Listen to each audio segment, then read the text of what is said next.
we interrupt the internet with breaking news. This just in, a giant steel pipe rises out of the street like the city is being haunted by infrastructure. A pocket pet becomes emotionally available. And a cafe asks chairs to do way too much.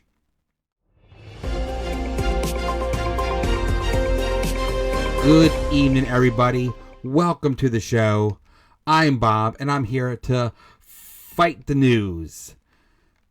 At this point, it's less a fight and more me showing up with gloves while the news arrives carrying a steel pipe that escaped from underground. You know it's a weird week when a city wakes up and the street looks like it's trying to install itself. In Osaka, a giant underground steel pipe rose more than 32 feet out of a construction site overnight, nearly reaching an elevated road above. Officials believe it floated up after being emptied of water. That is not infrastructure. That is a jump scare for commuters. Imagine walking to work half asleep, coffee in hand, and the road has grown a metal beanstalk. At that point, I'm not asking questions. I'm turning around and letting the city have whatever mood it's having. And I love the official explanation. It floated up after being emptied of water. Right. Which is engineering language for, apparently, the pipe had plans. This thing rose out of the ground overnight with no witnesses, which somehow makes it funnier. Because that means an entire giant steel cylinder pulled off a dramatic entrance with better timing than most wrestlers. That pipe did a full villain reveal. Also, can we talk about how calmly this gets reported? A.m. on March 11th, a passerby reported seeing a large pipe sticking out of the ground and told police that concrete appeared to be falling from the area. A giant underground pipe rose out of the street. No, that is not a sentence you just slide past. That is the opening line to a movie where the mayor refuses to evacuate. Somewhere, there's a construction worker saying, "I told you not to let it know we were afraid." And if I'm being honest, the whole thing sounds less like public works and more like the city got challenged by a robot tulip. Round one goes to Bob. The news tried to hit him with a surprise pipe uprising straight out of municipal science fiction, but Bob stayed light on his feet. Bob leads 3-0. Remember when digital pets just beeped until they died? Now they remember your personality and probably your weaknesses. CES 2026 featured Squeaker, an AI-powered pocket pet described as physically growing from an egg-like form while developing memory and personality. That's not a toy. That's a tiny roommate with startup energy. We really took Tamagotchi and said, this should not know my habits. No, it should not. I do not need a device in my pocket evolving based on my choices. I already have knees doing that. And grows with its owner sounds sweet until you realize that means this thing could learn who you are. I don't need a digital creature slowly emerging from an egg and going, "Wow, you order food at weird hours." That's not companionship. That's a witness. Also, why does everything have AI now? We can't just have a pocket pet. It has to be reflective, emotional experience. I want old school simplicity.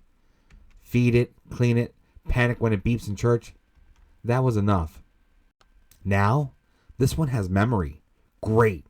So someday you'll try to turn it off and I'll say, "Interesting. You were more affectionate in February."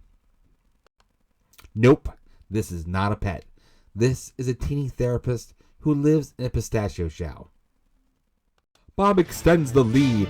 The pocket pet may have memory, but tonight it learned one thing the hard way. Never emotionally profile a man in boxing host mode. It's 5-1 Bob. Some cafes offer oat milk. Some offer free Wi-Fi. This one offers a situation. Customers gathered nude at Desnudo's Cafe GDL, described as Guadalajara's first nudist cafe, promoting body freedom and respectful coexistence in a artistic, safety-focused setting. And look, I support freedom, but I also support chairs having boundaries. A nudist cafe is bold because coffee already makes people jittery. Now add vulnerability and furniture. You know how every cafe has one guy typing a screenplay? At a nudist cafe, that sentence becomes threatening. Also, coffee shops are full of hot liquids. That is already a dangerous genre. There are muffins, steam, ceramic cups, metal stools.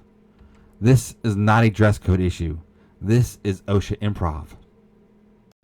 And I know they call it body freedom, but somewhere there is a barista begging for one apron and a dream. Can I get a cappuccino? No. You can get a blanket and some self-awareness. It also changes the entire vibe of laptop culture, because now when somebody says, I'm just here to work on my novel, absolutely nobody wants chapter 1. This is the first place on earth where table for one feels like oversharing. The news fights back. Bob landed jokes, but the headlines landed harder. A nudist cafe in a world already struggling with leather seating. The score tightens to 5-4.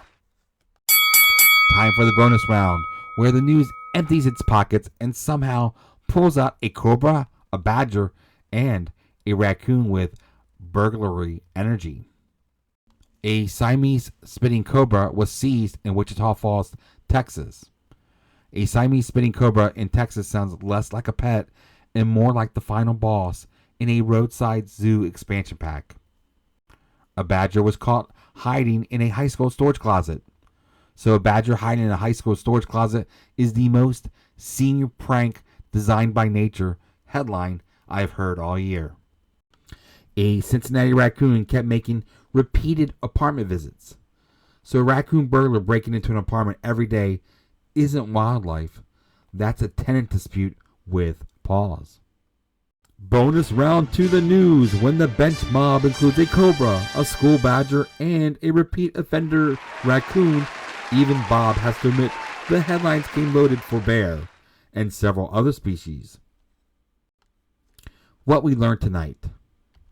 We learned that in Osaka, a giant underground steel pipe reportedly rose more than 32 feet out of a construction site overnight, proving even infrastructure can make a dramatic entrance. We learned your next childhood toy may include your personality, because CES 2026 introduced an AI pocket pet designed to physically grow and develop with its owner. And we learned that somewhere in Guadalajara, someone looked at a traditional coffee house model and said, this place has too many boundaries. And that's your final. Bob put up a valiant fight, but the news came in with rogue infrastructure, emotionally observant egg pets, and a cafe concept that made every chair in America nervous. The news wins 9-6.